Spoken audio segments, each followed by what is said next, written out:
Ngayong araw mga idol unti-unti nang nadaragdagan at unti-unti nang dumarami yung ating mga alimango, kaya samahan nyo kami kung ano nang update sa mga live nila. What's up sa inyo guys? For today's video ay ipapakita namin sa inyo kung ano nang update sa aming mga alagang alimango. At kung nakikita nyo naman guys, medyo malakas-lakas na talaga sila humabhab at talagang kondisyon na yung katawan nila. Siguro matataba na to dahil mahigit isang week na to dito sa amin. At isda nga lang pala yung pinapakain namin. At habang nagpapakain ako ng alimango, bigla ako nakareceive ng tawag na meron daw silang alimango, kaya nagdali-dali na kaagad ako dito dumiretso sa papunta doon sa lugar na hindi namin alam kung saan. At basta-basta na lang kaming pumunta dahil may alimango daw na bibinibinta nila. At kung nakikita nyo naman guys, medyo kilid ng baybay to. At totoo nga pala yung mga haka-haka na merong mga alimango dito. Kaya naman hindi na namin pinasaylo, pinuntahan na kaagad namin. At sa puntong ito, nagbaktas na kami dahil hindi na masunod yung motor. At pagsulod namin, naku, nakita namin dito yung mga alimango na naka-smile ra. At sobrang lalaki pa. At talagang matutuwa ako nito dahil madudugang na naman yung aking mga alimango. At sa puntong ito, dahil hindi pa nag-apos, pinag-apos ko muna kay Uncle dahil hindi pa ako marunong mag-apos ng alimango at magpa-practice pa ako. Dahil pag ako yung nag-apos dyan, ako baka mapaakan ako, delikado tayo dyan. At kahit medyo malalim na ang gabi, pinuntahan ko pa rin dahil ayokong maugmaan pa sila dahil baka mamatay sila kapag pinakain ko na dahil napapagod na sila at na-stress na. Kaya naman diniretso ko na kaagad dito kahit gabing-gabi na. At least naman makarelax sila at makahigop sila ng ma-oxygen doon sa atin. At kung mayroon kayong mga alimango dyan, bumibili nga pala kami ng mga alimango. At kung malapit lang kayo, ay naku, pwede nyo ihati dito sa bahay para naman hindi na ako malisudan sa pagkuha ng mga alimango. At siguruhin nyo lang talaga guys kapag nagbabaligya kayo dito sa akin na walang damage talaga yung alimango dahil mamamatay lang kapag binuhi ko. Masasayang lang yung pera ko kapag binaligyaan nyo ako ng mga damage. At sa puntong ito, pagkatapos naming mapalit, dumiretso na kaagad kami sa bahay at pinakita namin kay Ivy para ilista niya at i-check na yung nabili naming alimango dahil si Ivy talaga yung naglilista dyan sa ating mga alimango. At siyempre nilinisan ko na nga rin para mawala yung mga germs niya at para pagutang niya sa bahay niya, malinis na siya at nakapaligo na. At sa puntong ito, binutang ko na kaagad sa magiging bahay niya para naman at least naman ma-welcome siya dito sa amin. At as you can see naman guys, talagang natatakot pa ako dyan, ginugunting ko pa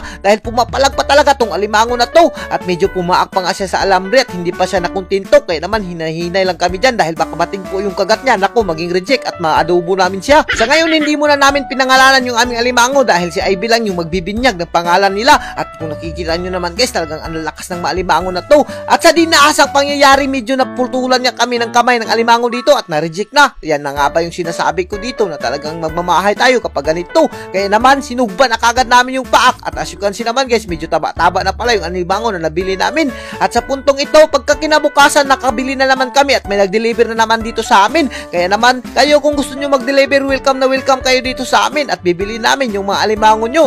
At sa puntong ito, talagang hinugasan ko na naman yung mga bagong bili namin. At kung nakikita nyo naman guys, sobrang nakakatuwa lang dahil medyo malapit nang mapuno yung ating lagayan. At least naman kahit papaano, medyo marami-rami na nga yung binuhi natin at hindi na tayo malulugi sa kuryente dito. At inuobserbahan ko pa rin to hanggang sa dulo dahil baka mamatay dito sila at hindi natin alam kung kailan sila tataba. At sa mga susunod na mga araw guys, at kung mahilig kayo sa mga alimango, pwede kayong mag-inquire dito at pwede kayong magpa-booking kung gusto nyong bumili dito sa amin dahil talagang masisiguro mo yung mga alimango dito sa amin na sobrang matataba talaga at hindi ka magmamahay dahil malinis at pinapakain ko to ng maayos. At sa dinaasang pangyayari, nagkaroon na naman tayo ng dalawang reject at natanggalan na naman ng mga kagat at hindi pa kasi ako marunong maglagay ng mga alimango, medyo natatakot pa ako kaya naman kinakalit ko. At sa pagkalit ko, minsan natatanggal talaga yung mga kagat nila kaya naman nalilisudan ako at lugi na kaagad tayo doon, pero okay lang yan, it's a part of a business. Totoo pala talaga ang sinasabi nila na napakasensitive ang mga alimango at yung mga kagat nila ay kailangan talaga nating iwasan na makakagat sila dahil talagang hindi sila bumubuhi at talagang natatanggal na yung mga kagat nila.